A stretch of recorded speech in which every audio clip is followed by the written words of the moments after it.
सुनौलो रङ मेहनतको सङ्ग तर परिणाम भने एकदमै स्वादिलो।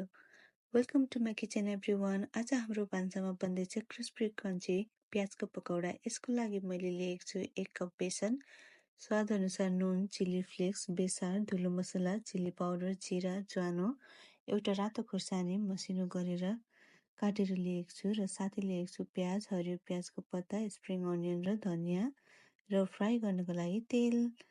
अब सामग्री सबै रेडी भइसकेको छ हाम्रो।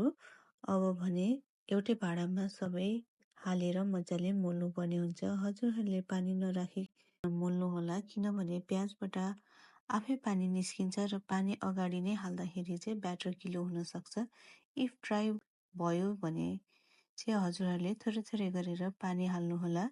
हाम्रो ब्याटर रेडी भइसकेको छ। अब एउटा प्यानमा तेल तताउने र तेल तातेपछि पकौडा एउटा एउटा गरेर हाल्दै जाने। यसलाई चाहिँ दुवै साइडबाट चाहिँ गोल्डन ब्राउन हुन्छ फ्राई गर्ने।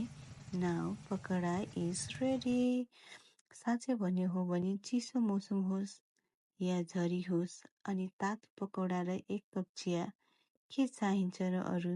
Thank you for watching my video. Follow for Nepali स्वाद।